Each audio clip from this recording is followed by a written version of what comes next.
Hello, everyone. This is episode 2 of Bill and Carrie's Date Night podcast. And thank you, everyone.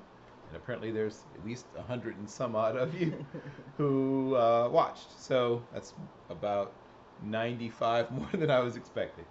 Uh, I don't want to think of it so much as advice, but just two people who have been in relationships and are now in a relationship with each other, trying to figure out how do we get here and how do we work this thing.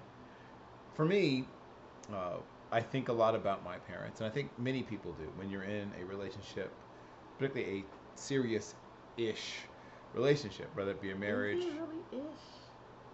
or in this case, I think it's definitely become a serious long-term relationship. I think we could solidify that. Yeah. But my point is that many of us look for a way to do this, and our parents often have provided for us a guide. Now, our parents, my parents, I'll speak for my parents, were not perfect. They were not perfect in terms of how they handled every single part of their marriage or every single part of their lives. However, my parents were extraordinarily good, one, at keeping children from knowing what the heck was going on. So, however you feel about that's how you feel about that. But my parents were great about keeping us from knowing every little thing was going on. So, if they were having money troubles or if they were fighting over something, we didn't know about it.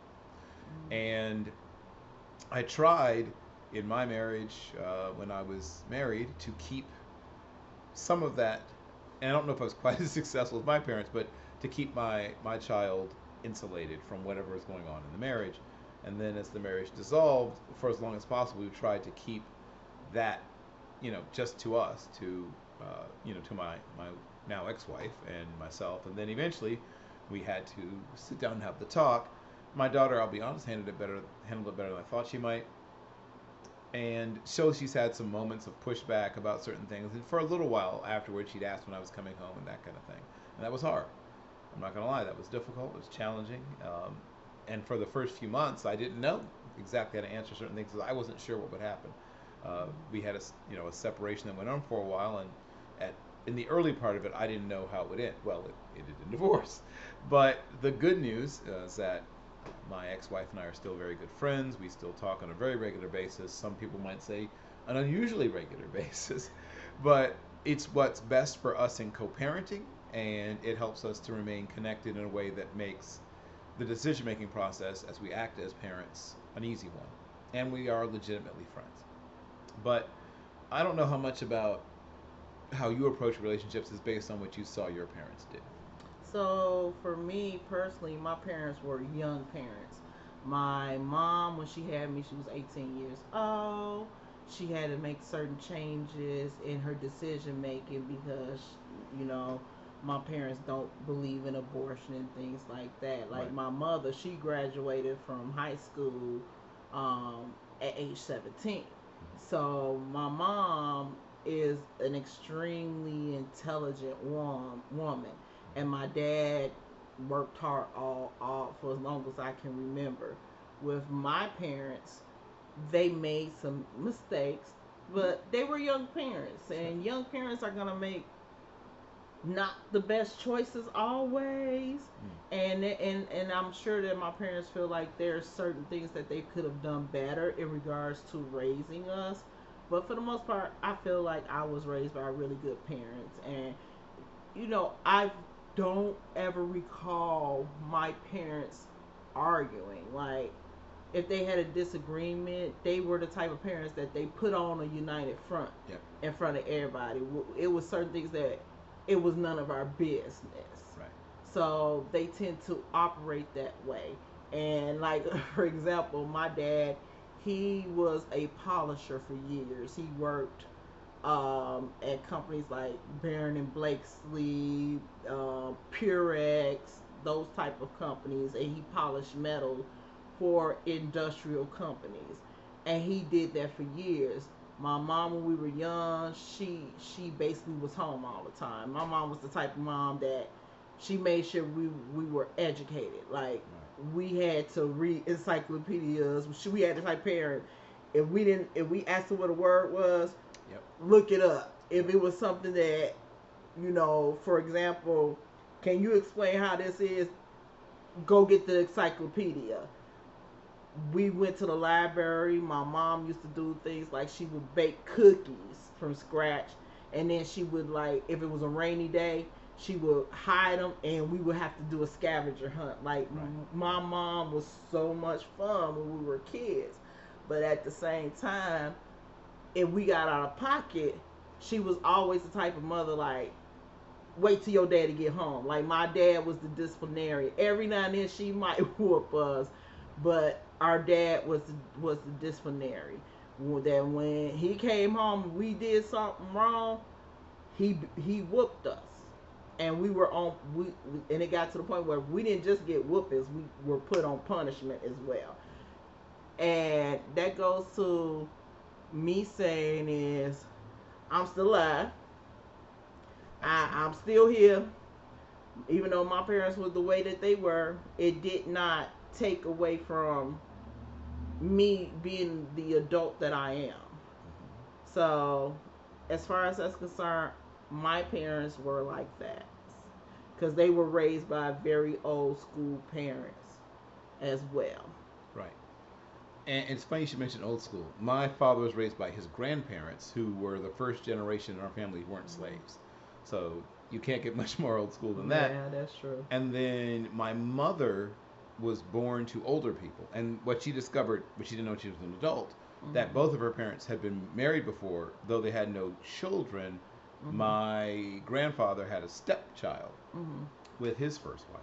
And like I said, she, was well above adulthood when she found out that her parents had been married before.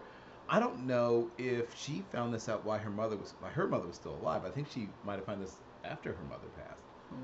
My mother, in sort of a weird way, is a junior in that she and her mother had the exact same, until my mother got married, had the same first, middle, and last name, which I thought was interesting. So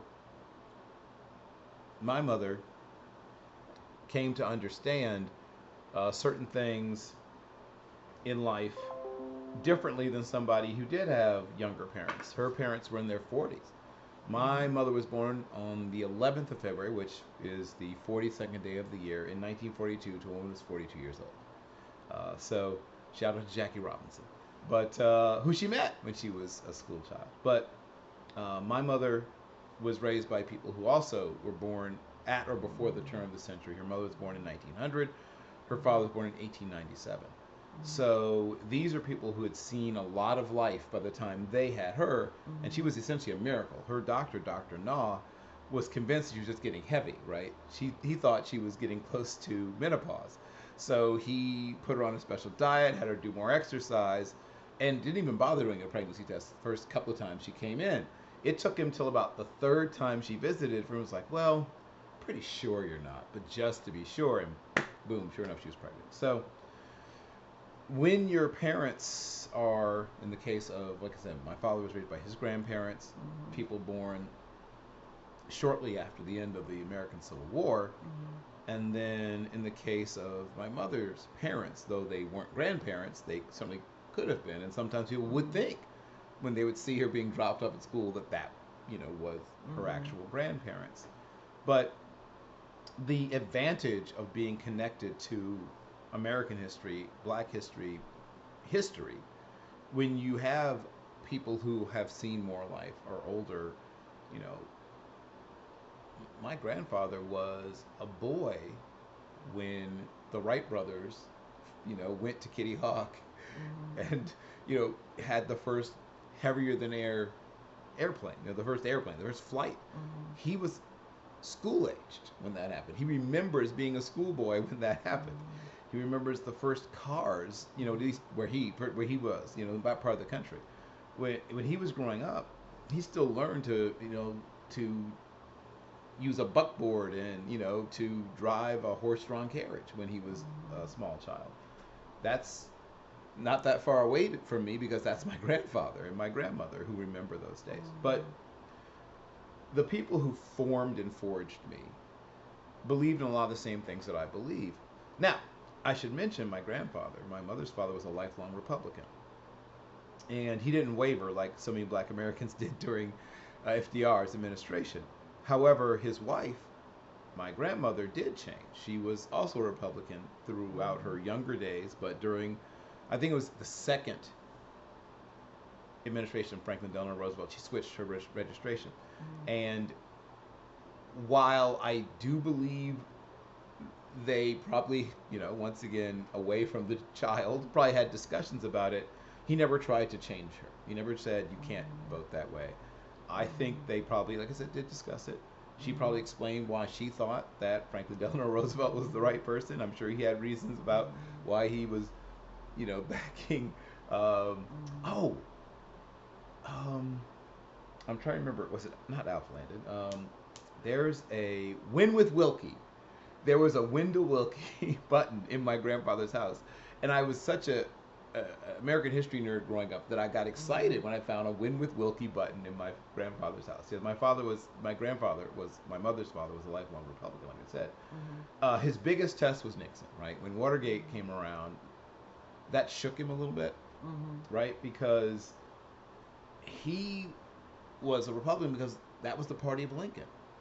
And they were the ones that, at least for a while, defended our right to vote. Now, it should be noted that by the end of the 1870s, they kind of were like, well, we've done our bit. And then you even have what they call the Lily White movement, where the Republican Party got tired of being associated with black people and pushed them out of the party. So every time you hear someone say, why is it that black people no longer vote Republican? Well, some of them do, but one, they stopped being the party of Lincoln, right? They stopped adhering to those same values that Lincoln had. And to the point, like I said, that when you get to the late 1960s, early 1970s, when, the Dixiecrats are leaving the sinking ship, sinking for them at least, as the Democratic Party is pivoting and turning, where do people like Strom Thurmond end up? Where do people like Jesse Helms end up? I mean, Strom Thurmond ran in 1948 as vice presidential candidate on the States' Rights Party, right? Which only existed, I think, for 2 elections, and then died.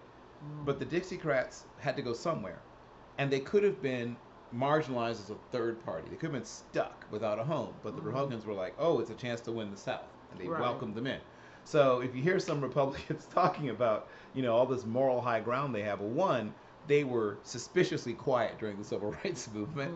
And in fact, in a big moment when a Republican, right, which is what Martin Luther King was, tried to talk to Barry Goldwater about the Civil Rights Movement, he froze him out. He managed to get more traction talking to Bobby Kennedy, who at that time was the Attorney General to his brother John Fitzgerald King. So when he talked to Robert Francis Kennedy and found a listening ear, and someone who would go to his brother, who was admittedly slow to move on civil rights. John Fitzgerald Kennedy would say things like, "Oh, those poor bastards," right? He was sympathetic but not empathetic, right? He didn't feel moved to get involved, and much like Eisenhower, it was only when he was truly pushed by what was going on that he got involved. But I don't want to spend enough time on politics. Let's spend more time on our parents and relationships. So my parents were very politically involved people. That's part of why. Mine wasn't, because my parents were Jehovah's Witnesses. Right. That is a distinct difference. Yeah, yes. So one of the things about Jehovah's Witnesses, they don't get involved in politics and, as they call, worldly affairs. So because of that specific reason, like my mom, she listens to like the State of the Union. She likes to know what's going on in the world, but she does not vote. Right. She's expressed her political, it's not really per se a political view, but she always say, if I was somebody that would, if I voted, I would pick people up and drive them to the poll and make sure that they vote. I would be out there all the time because these people are crazy. So that's how my mom is. With my dad is basically sports. He'll watch all, like the debates and things like that. But for the most part, he's not really my dad don't really talk a lot. My dad is someone, when he speaks is meaningful. Meaningful. Yeah. Meaningful. Yes. Thank you. So he is someone that he doesn't talk and he doesn't say things unless he has something to say. So when he say what he has to say, you better pay attention because it's something that could be impactful or something that he wants you to know or something that is wisdom from his years and coming up. And one thing about my dad, he always talk about, how much, and my dad is smart, but my dad always say your mother's a genius, and he feels that way about his kids as well. He says, and I have very intelligent kids, even the ones that make stupid mistakes. Barbara and Larry Prince don't have dumb kids. We might be a little sometimey, but we're all intelligent in our own way, shape, or form, no matter what our limitations are or how far we can go. And then sometimes we are our own worst enemy because, some of us feel like if you use words that are considered as big words, then you're talking down to them, or you're trying to you think they stupid, or if you're trying to explain things to them, it's really complex in our family. So that's really more so along the lines. But our parents always encourage education, education. Read books. Yep. Try to learn as much as possible. Don't let nobody run over you. My dad, even when I was a little girl, he made sure that I can do push-ups, I can do chin lifts, I can do sit-ups, I can repair, hook up TVs, anything that a man could do. He wanted to make sure that I can do it, and he made sure. And I thank my dad for that, because one thing about my parents that they always taught me is that you don't need anybody. Right. You don't need anybody. You want somebody. And as an adult, I really understand what that means. I can don't get it wrong. I can do everything that he does for me, but that goes to my other struggles of being able to open my mouth and say, "Hey, I need help." Right. As he tell you, he see me struggling, I'll be like, "I got this. I got this. I can do this." Sure. Right. And he sometimes has to be like, "Look, just let me do it for you." And I had to learn to just relent in that type of situation sometimes, because that's hard for me, because I hold my independence so fiercely. I don't want to feel like I owe anybody. As long as I'm independent, I don't owe anybody anything. So, that's one of the, like, it's kind of a positive and a negative on some levels for me. Would you say that? I think that when you come from a traditional household, and it's funny, both my parents were highly educated. My father grew up in the country. He was born actually in Brownsville, Brooklyn. Born in New York, but didn't live there for any length of time. Even as a small infant, they almost as soon as he was on to travel, his mother, who unfortunately was a woman who had physical and mental illnesses, went back home not long after, and it became clear she could not take care of her young son. And that's why Sarah and Thomas Carroll ended up having to step up at that point, despite the fact they had already raised a bunch of their own children, and were at a point in life where hopefully things would become less labor intensive, but they ended up taking on the burden. And I would say Sarah probably made the case to Thomas that they should raise this child, and of course that was the child that ended up making them so proud. They really put a lot into him, and my father was sent away to go to school at what they used to call the Norfolk Extension of Virginia State University. It had not become its own school yet, and then I'm sorry, I like it when you say Norfolk. That's how you're supposed to say it. That's how people know you're from there and not some other person from some other place. But as I was saying, he starts out at what at that point was a 2-year institution, the Norfolk Extension of Virginia State University. They run out of money. He goes back home. He works, on the farm. He works. He learns how to roof also with I guess he's already learned, but he does some work as a roofer. Mhm. His good friend Buck Wright, who later became Colonel Buck Wright, who, but they both got drafted, and that's why Buck Wright later went on and had his military career. My father didn't stay like Buck Wright, who had a long, extensive, but they both went into education. When Buck Wright got done being in the Army, he became Mhm. a school principal. Hmm. My father, immediately after he served his uh, 2 years, 4 months, and 20 something odd days, I don't remember the exact number of days, sorry, Dad. When he got out, he went right back to school, finished his bachelor's degree, because by that point they become a 4 year degree granting institution while he was away in the Army. Mhm. And Lyman Beecher Brooks, who was the president at the time, got to know my father, told my father, keep going. My Mhm. father went and got his master's degree. Thank God he did, because that's where he met my mother. They were introduced to each other by the Mapps, by Yvonne Mapp and Kevin Mapp Sr. Mhm. And the Mapp brothers became my god brothers. And Miles Avery Mapp, shout out to Miles Avery Mapp, successful television writer and comedy writer, has also been a showrunner, and one of my inspirations when I was young. One of the reasons I wanted to write and wanted to be involved in comedy was Miles. And when we ended up naming my daughter, I always remembered, his middle name, and that's partially what inspired us to name, or partially inspired me to be involved in naming my daughter. But uh, my parents met there and finished up.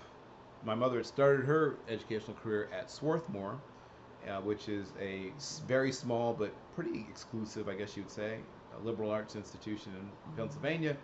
Then she ended up transferring because she got tired of being one of a very small number of black people at that school. Ended up finishing up at Lincoln in Pennsylvania, where she met Jesse Jackson, actually, back in '63 or '64, when he was a young.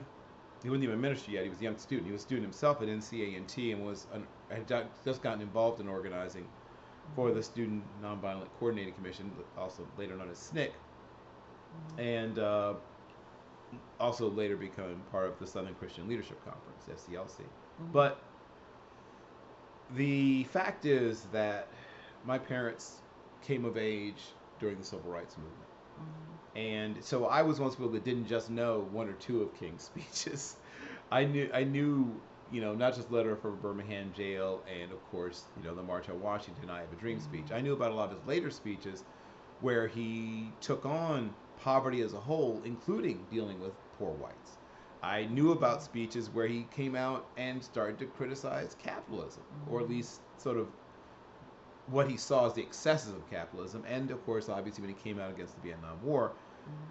And when he went down to Memphis, where he, of course, lost his life on the 4th of April of 1968 on the balcony of the Lorraine Motel, I remembered why he was there and this last speech he gave. And he's there specifically for a strike having to do with the sanitation workers in the city of Memphis. And that's where you see those "I am a man." If you see those placards they're wearing, and I think about when we talk about black manhood, right? And I have been doing this for a while, being a black man, and there was an interesting little Twitter controversy, or whatever, X controversy, about were things better, Generation X telling Generation Z, "Oh, we had racism solved," or whatever it is. And someone said, "Oh, 1998, nobody thought about it. Nobody." The same year that James Byrd was dragged to death, that 1998. Right. The same year that an army sergeant and his wife were brutalized by the police while he was Mm-hmm. trying to drive back to base. I mean, Right. I, I'm not one of those people. It's funny, I hear people use the term like playing the race card. Sometimes that's the only card in the deck. The only reason, and it's a deck that wasn't put there by us. It wasn't like Right. we're the ones that put this together. And we hear all these things said about black families. Very few things that are good are said about black families. Right. You always hear the crisis of the black family. Right. And while there are problems with black families and families in America as a whole, you and I were recently at Odyssey Fun World. Yeah, Odyssey Fun Odyssey World. Fun World. Right, we're just recently at Odyssey Fun World in beautiful Tinley Shout Park. out to my baby Aiden. Yes, for his birthday party. And I saw a lot of black families. Yeah, it was. And while there were some single mothers, the vast majority were intact. Once again, an Mhm. interesting term to use, but they were families where there were two parents, and I didn't check for rings. I don't know how many of them were married versus how many weren't, but I Mhm. saw a lot of black men very involved in the lives of their children. Right. And I had very involved parents. You had very involved parents. And Mhm. it makes an enormous difference. I've worked in education for years. And I can say that parental involvement, this is the one thing where, like, the home schooling movement people and I do agree. I don't agree with a lot of things they say, but the one thing I will agree that involved parenting is one of the Yeah. strongest indicators of life success Yeah. in a child. If your parents are involved, your parents know how you're doing in school, your parents know if you're having Mhm. trouble with a bully Mhm. or having trouble in Mhm. class or having any kind of trouble, Mhm. it is enormously important Mhm. to have parents that are checking in, know if Mhm. you're doing your homework or not, know if you're doing it right or Mhm. not, talk to your teachers on a regular basis, get you involved in extracurricular activities. Mhm.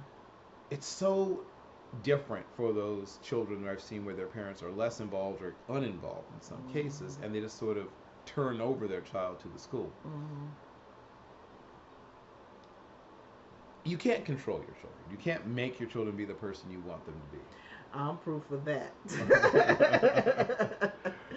I had my own moments, even as a young child, where I wasn't at all the person my parents would have wanted me to be. However, what I can say with little to no equivocation or fear of being incorrect is that Mhm.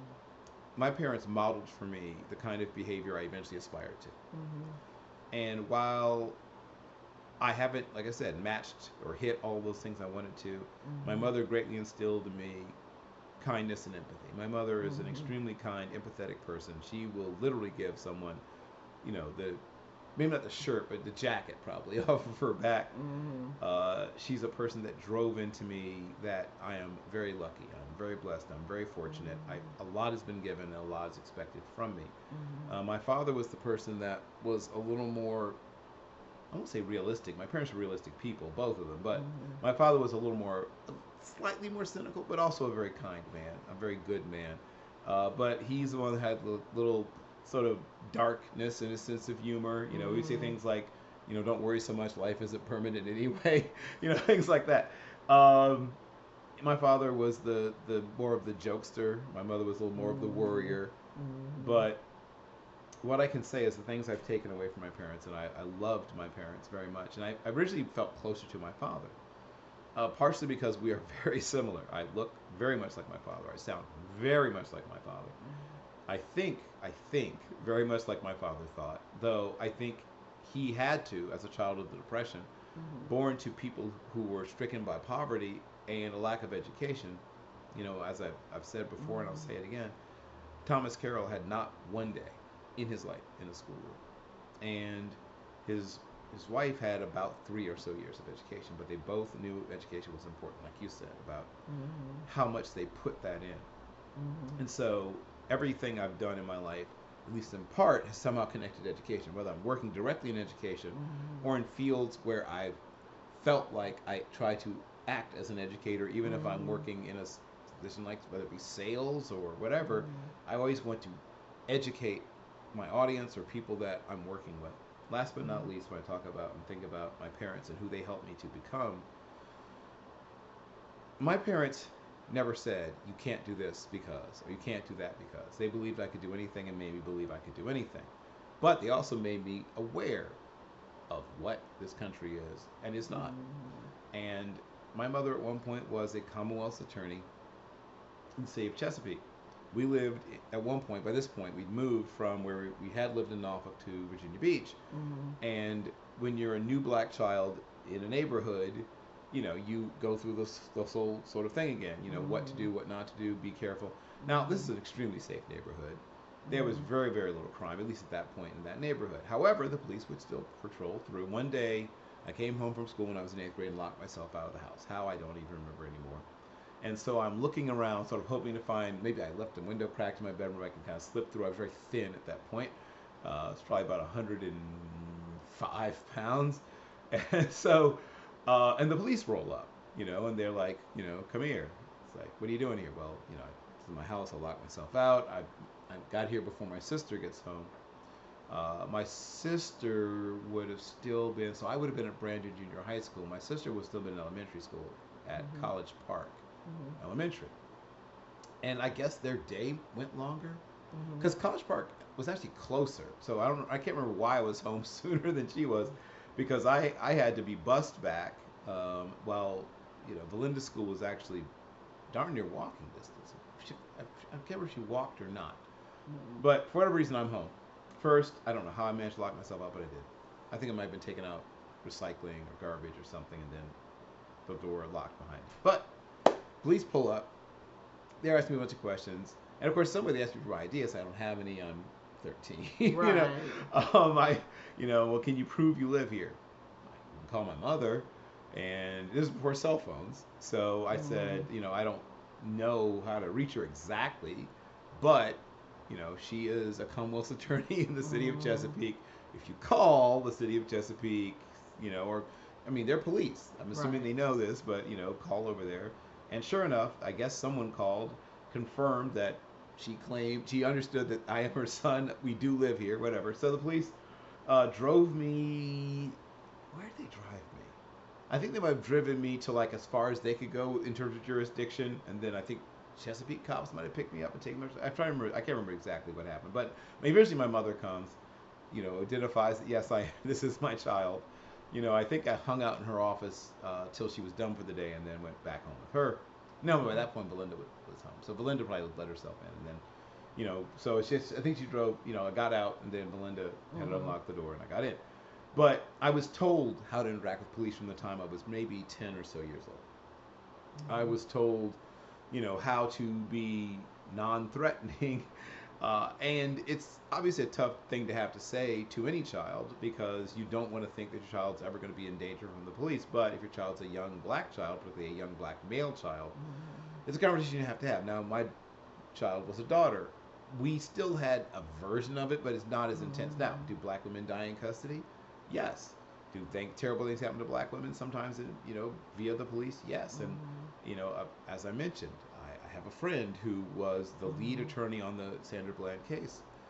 Shout out to Canon Damone Lambert, who I've known since he was, I think, a sophomore at University of Illinois, and now is a very prominent, successful lawyer. But he was the lead attorney on that case.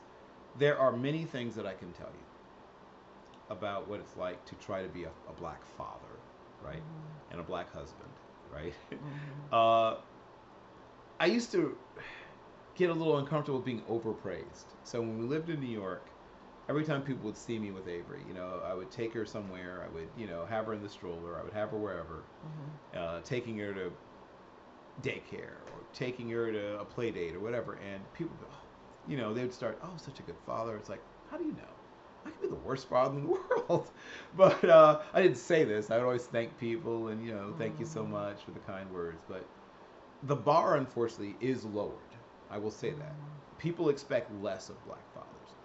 Mhm. And people talk about low expectations and things like that, the tyranny of low expectations. Well, I never felt that was tyrannical, but I do realize that people can overpraise sometimes black fatherhood. Mhm. I'm not here to overpraise black fatherhood, but I'm here to say that black fatherhood is not what people think it is. Mhm. Are there black men who have little to no contact and sometimes little to no interest in having contact with their children? Yes, Right. those men exist. I'm not denying that. But I think the vast majority of black fathers want to be, and many of them are very involved in the lives of their children. Mhm. Do I have very successful friends who were raised by single mothers? Yes. Mhm. Oh, yes. Yes, I do. I have very close friends who are very successful. Mhm. Do I believe that? I mean, people say, like, is there something missing? Well, I mean, you can't miss what you've never had. That is true. But at the same time, at some point, anybody as a man, you gotta want something different. I've had friends that was like, "Look, I'm just gonna go ahead and I don't want to be like my father." Right. So they made the changes necessary so they can be in their families in their child's life. I've dated men that was having issues with their baby mama, and their baby mama was like, "Look, and it wasn't nothing against me. Like I'm a bad person or anything. Look, you need to focus on your kids, and if you don't break up with her, I'm gonna keep your kids from you. And we as women play a lot of part in that.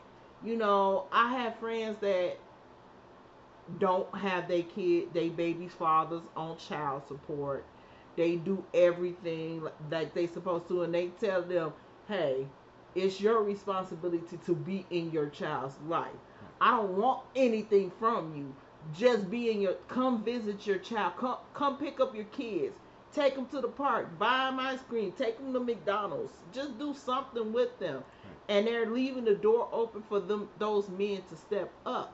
But at the same time, if you are someone that it goes generations of absentee fathers and generations, well, I wanted your mama to abort you, which is some of the worst things that you can say to a young male psyche. To say something like that, it's a lot of men out there that is fighting these generational curses and these generational thoughts of get them pregnant and leave. Oh, she okay. She can go on welfare. And what a lot of people don't realize that the welfare system was not to keep black families together. That it's structurally set up to keep black men out of the family's life because they'll come and they'll investigate like we're gonna stop by for a surprise inspection. If they see men's clothes in the woman's closet, they kick you off welfare, and that's unfair. It should be allowed for a family. Well, the rules kind of changed now, but it was systematically set up to break up black families. And a lot of people don't realize that. I watched this TikTok. I was looking at TikTok, and it was a story about a black woman, and they did like a whole generational thing when and it, it was like this woman, she went to go get welfare so that way she can help her husband pay for the kids. They told her, well, if the husband's there, you can't get the welfare services. So she go back to, can you match the money? He's like, you know, I'm looking for a job. I just got laid off. And she was like, well, if you can't match this money, then I'm going to take the welfare and you got to go someplace else. And he said, well, what about my kids? You know, I like putting my kids to bed every night and being there. And she was like, oh, well, then that's a personal problem because I need this money because your children need to eat. So these people have to sometimes make not the best choices just so they can eat. And that's really crazy to me. And that it's not like that now, but if you think about when welfare first came into existence, that was going on a lot, and that's a problem. Yeah, well, TANF, right, which is what used to be welfare, temporary, and the first letter is T for temporary, Right. temporary aid for needy families. Right. You'll hear people say, oh, you know, people can be on welfare forever. Well, that's just not true. I work in an industry where I'm constantly exposed to people who are fighting. That's the other thing that I think people understand is that I'm not saying there are not some people who are looking for the easy way out. I'm not going to say it doesn't exist because it does.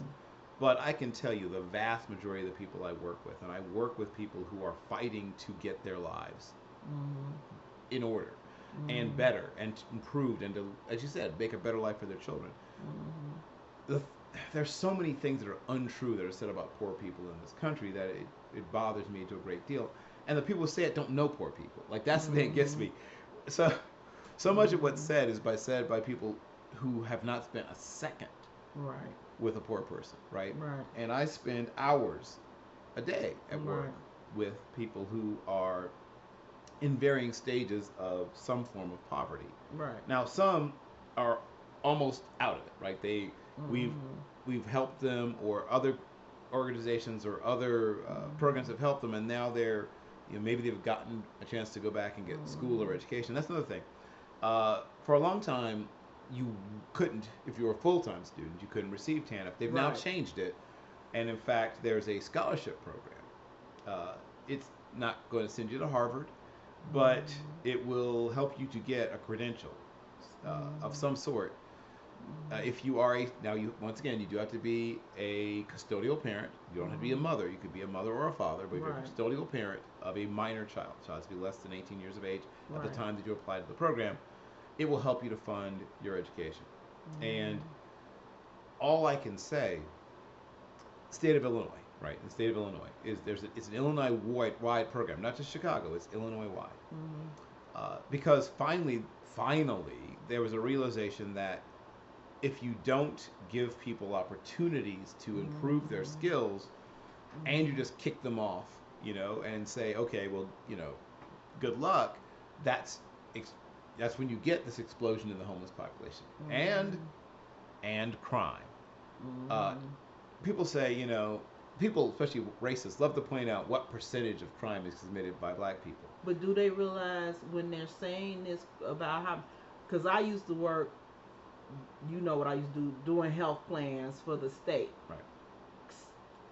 It's more people that are not of color, Right. and that includes Asian, Mm-hmm. Mexican, Puerto Rican, blacks. It's way more white people Mm-hmm. systematically getting these benefits. Sure. I had one woman one time call me and told me she lived in what's the wealth one of the wealthy suburbs of Chicago. Like, is it Winnetka? Winnetka is very wealthy, Okay, yes. she lived in Winnetka. This woman sat on the phone and told me, "You're gonna change my plan because I got a Birkin bag that's more than your salary, B." And I was like, "Oh, really?" So I'm not gonna lie, I wrote up a formal thing, Mm-hmm. had them pull it, and they took her benefits away because she called back up there crying. And and I'm not saying everybody is like that, Most aren't, yeah. but But for her to open her mouth to say that to me as someone's there to help them, and at the same time I have all your information, I can tell what ethnicity you are, sure. and I can tell this, that, and the other, and you're insulting me Right. because I can't do what you want because you missed the date that you can change your health plan. Right. Make that make sense. Well, there's a lot of untruths about a lot of government benefits and who actually receives them. And I don't want to devote the entire time we have to that. Yeah, it's true. But here's what I do want to say.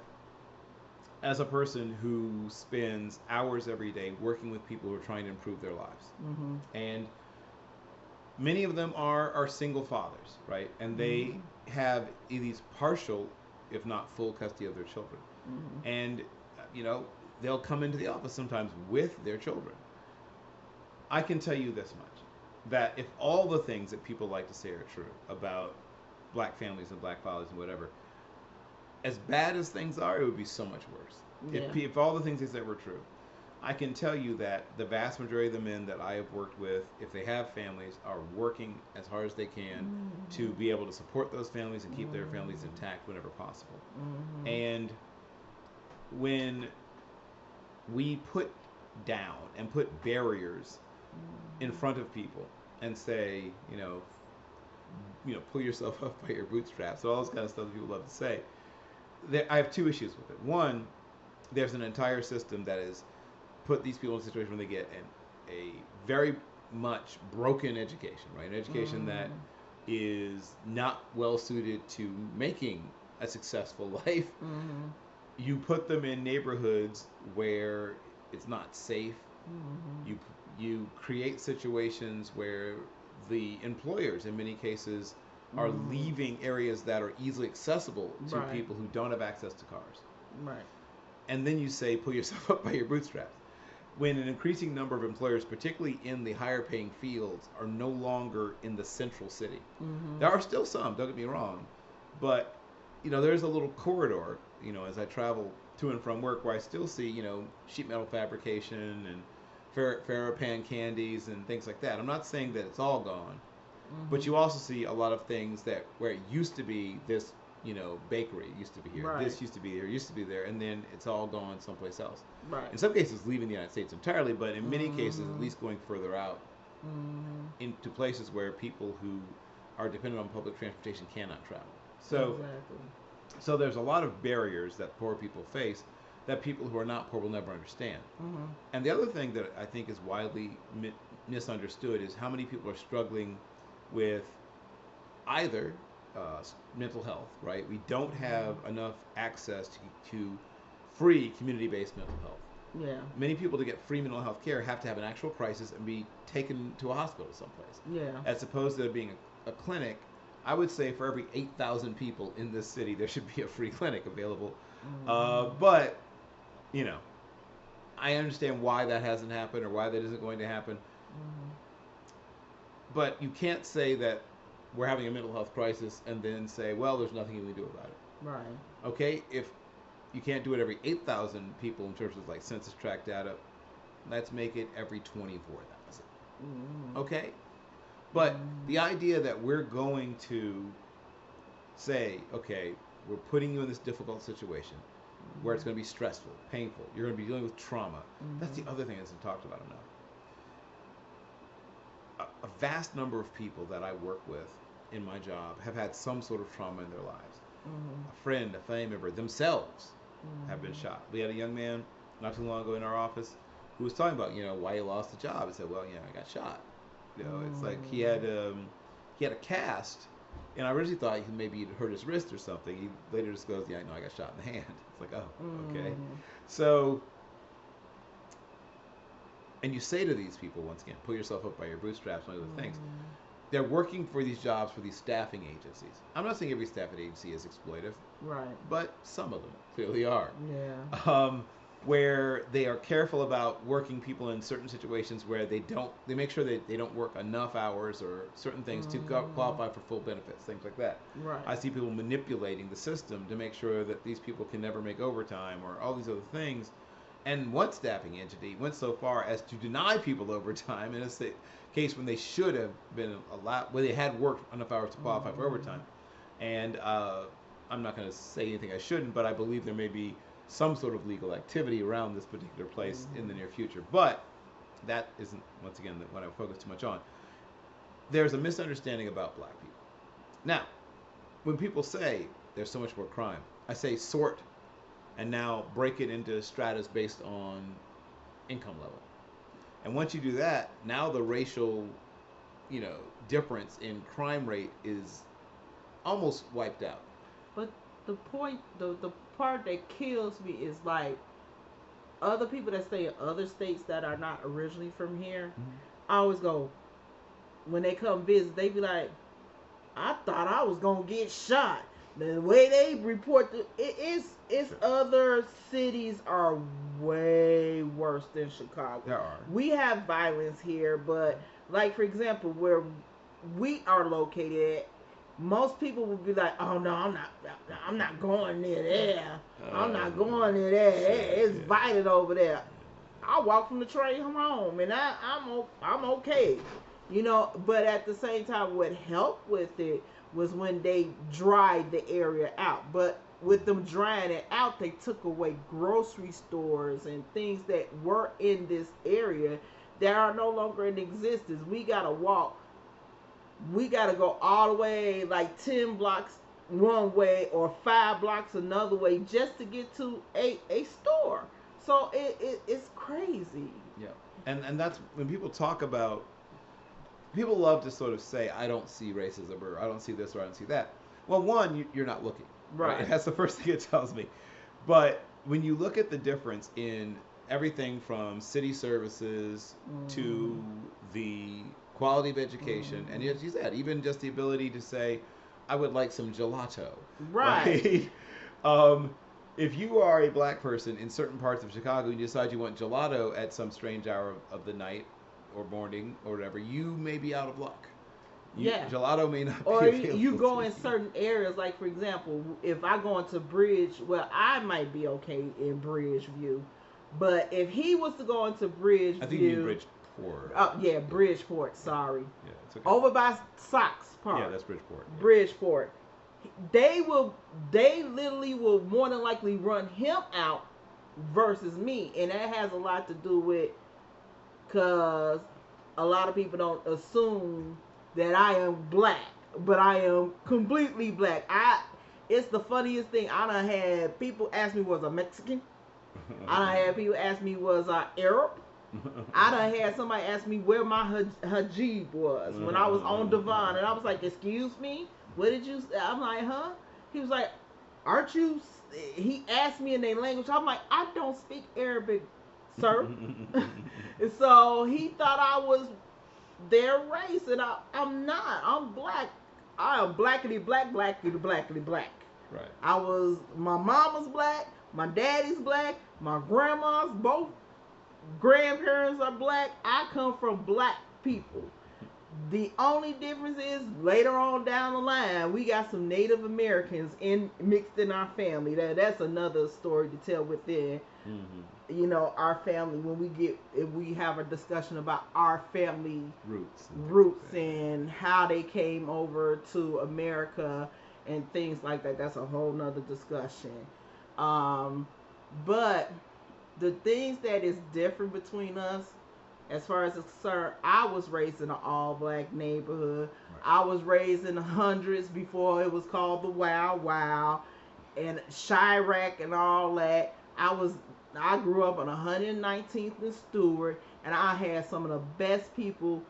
The block looked out for everybody. Every parent on that block knew what kid belonged on that block, and if you was out there up to no good, by the time you made it back to the house, my parents knew.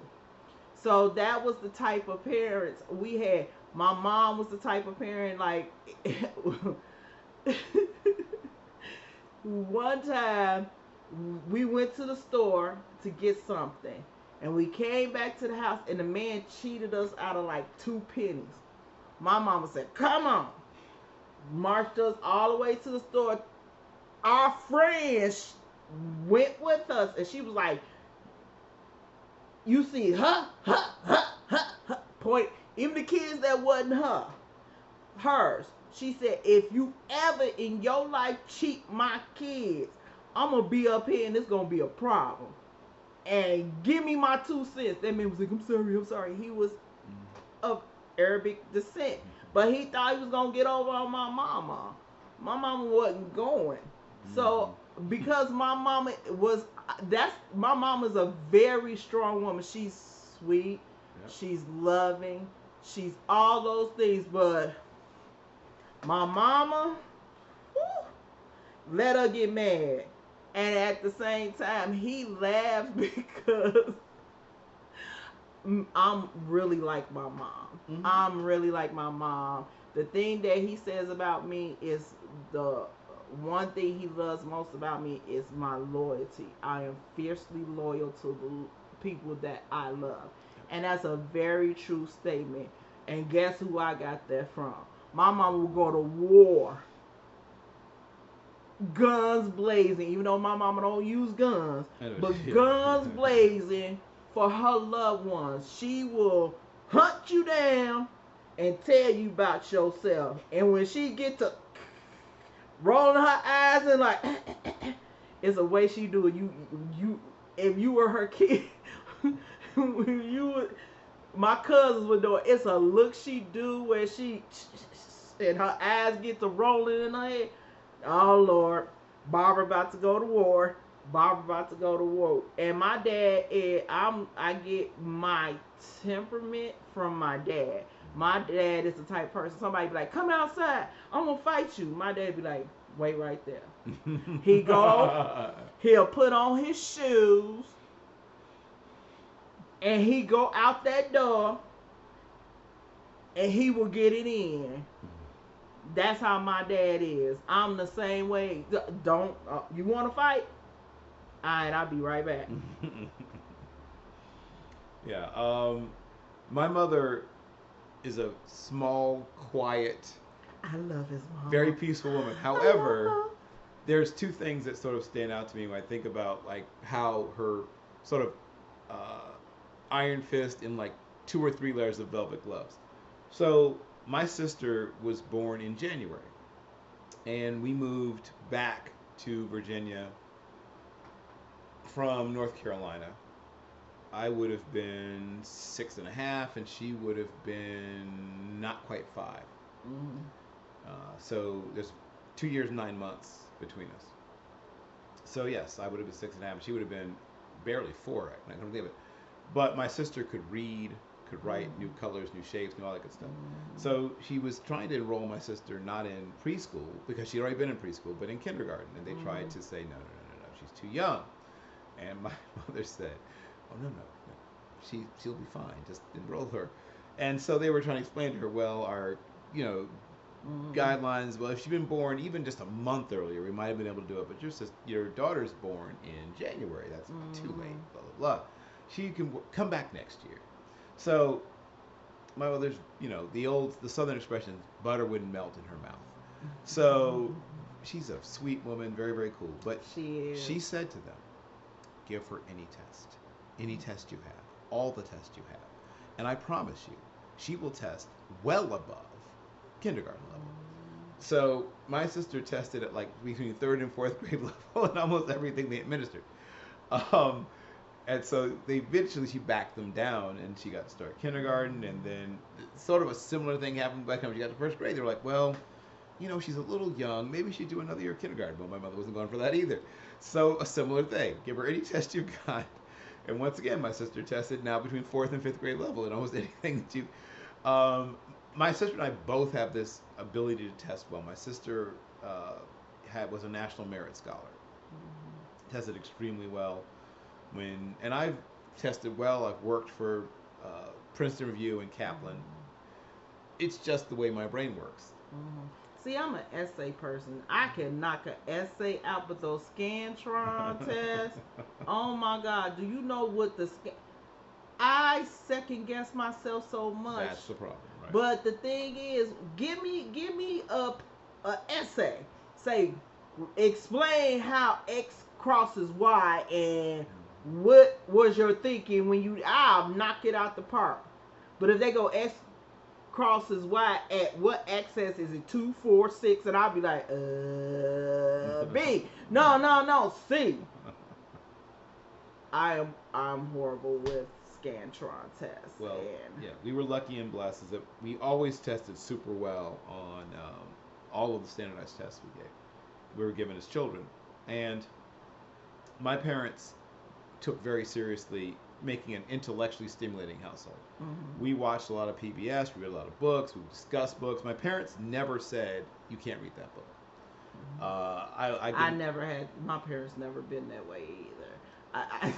It's only one book I was not allowed. The Hollywood book. Hollywood Wives or whatever. The ones where it had the Hollywood deaths and it showed like. Oh, that's what you're talking about. Okay. And I'm not, Mom, if you listen to this, I did read that book and I saw all the deaths. As you know, I love horror. I love true crime. As he called, one of my favorite stations is ID, and he was like, "You're watching them people killing station again," and I'll be like, "It's a good station." And me and my mom's favorite show is Deadly Wives. Yes, Deadly Women is your favorite. Deadly Women and Deadly Wives. And to bring it back to what we're discussing, luckily, no, it's fine. No, luckily, we've never, had to deal with anybody. Like I said, my parents almost never fought. My father would never raise his voice to my mother. When they disagreed the same way that people would, in almost like a professional negotiation. There'd be, well, I think this because of that, and they would present their arguments and ideas, and then my mother would say, well, but I mean, that's and even that I didn't see very often. But there'd be those rare occasions when my parents wouldn't agree, and it would be very sort of collegial, for lack of a better way of putting it. Like I said, the way you might see in a weekly meeting. So I'm a person who's very slow to anger. My father was a person very slow to anger. My mother maybe 2 or 3 times in my entire life I've seen angry, including that time they tried to keep my sister out of school or out of the grade she could have been in and try to push her into a Mm-hmm. lower one. Mm-hmm. So, but that may be 1 or 2 other times. My father a little more than that, but not very often. And what I learned from my parents that has stood me in good stead is that people expect a lot of me. Mm-hmm.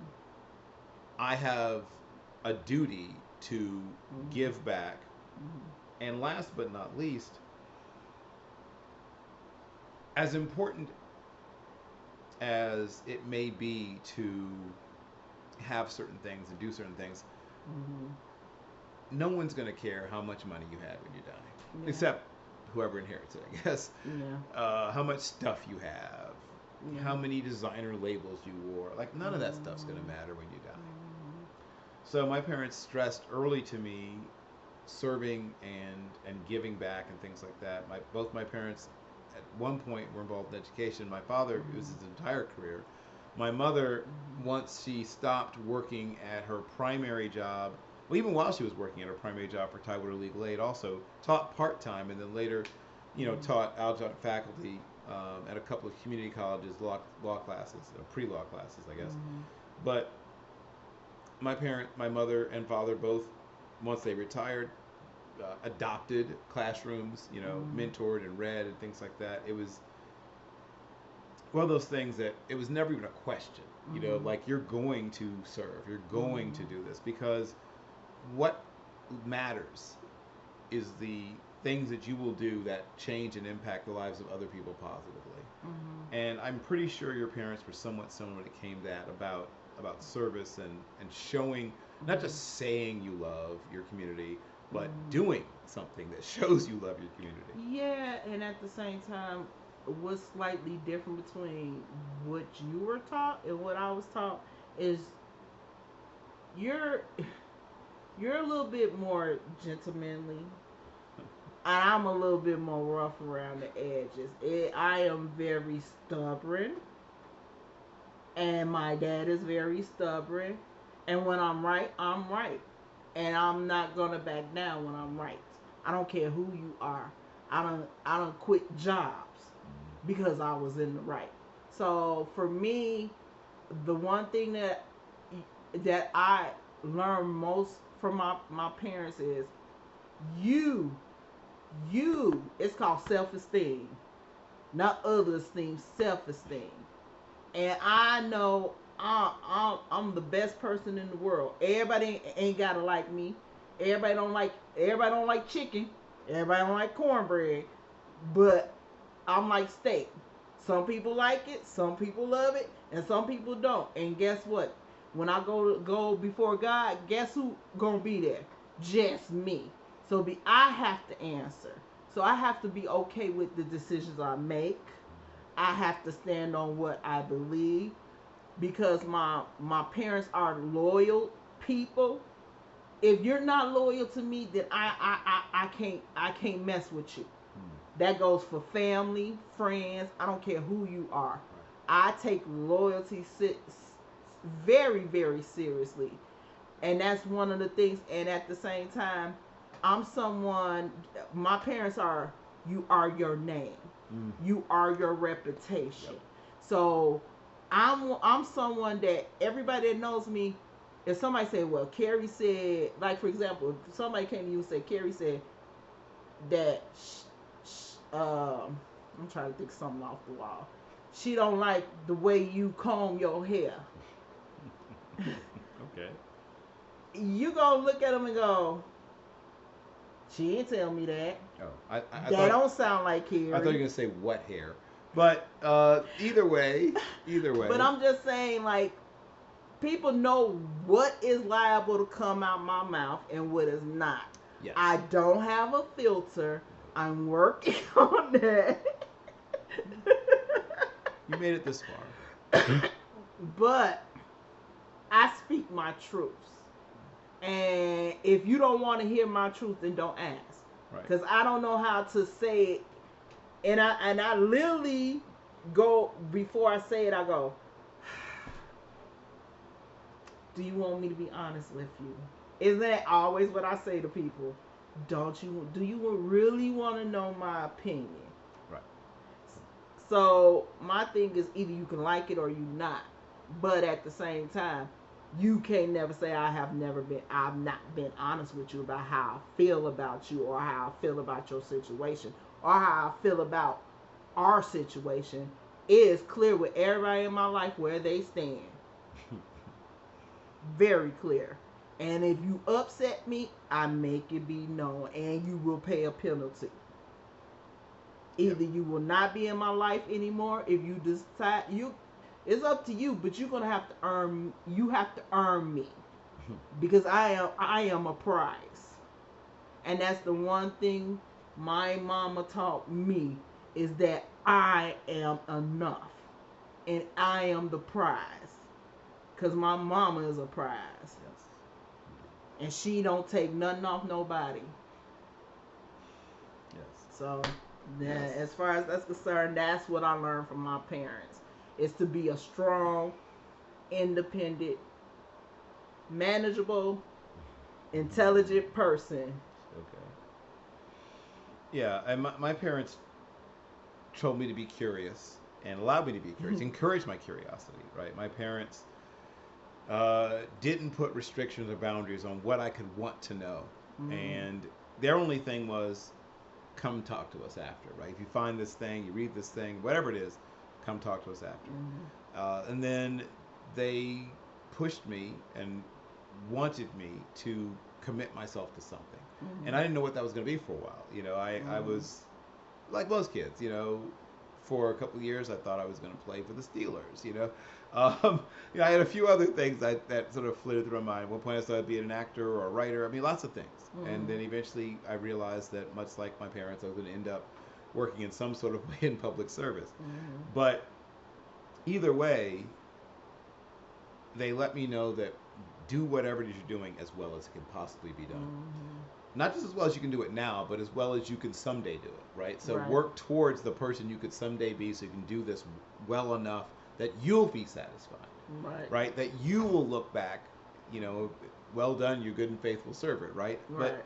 And hopefully the Lord will be, smile upon you and, turn his countenance towards you, but also you need to be satisfied that you gave your best. And Mm-hmm. that's the thing I'm trying, please, to give to my daughter is that drive to know that you've truly done your best at everything you can do.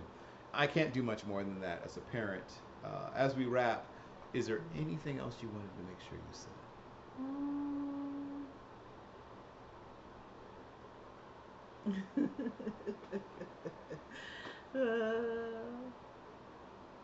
I think you're great. I'm proud of Oh you. boy. And Okay. I'm very lucky to have you in my life. Like I said, tell you all the time, you've helped me in areas where I wanted to improve myself. You have helped me. I don't know where this optimism then came from. I'm still deep down inside that cynic, but I want to thank you for allowing me to be in your presence and imp- you helping me to improve the things that I didn't think I needed to improve. So you are a dynamic personality with many facets, many I'm a facets. little crazy. Well, I would say eclectic. I think is probably a better and more accurate way to Mm. state that. You are eclectic. There's many sides to you, and That's the Gemini in me. many colors, many flavors, many aspects, and I look forward to seeing what more there is to Oh you. boy. But it has been it has been a great experience, and I am glad you've allowed me to take this ride with you because it's never been dull, and I also have learned a great deal because you are such a truth teller. I have heard some truths told about me to my face, and with no uncertainty about the statement. So I could not wonder what she meant because she told me what she meant. And it was so clear about what she meant. And Oh. then I just had to figure out how I felt about that. But it's been 100% worth it. I thank you so much for allowing me to accompany you so far on this journey. Oh, sugar So, pie. we will do this again in a week. I thank all of you so much for your time, your attention, and your talents. And we'll be back. Thank As a virus say, you. bye.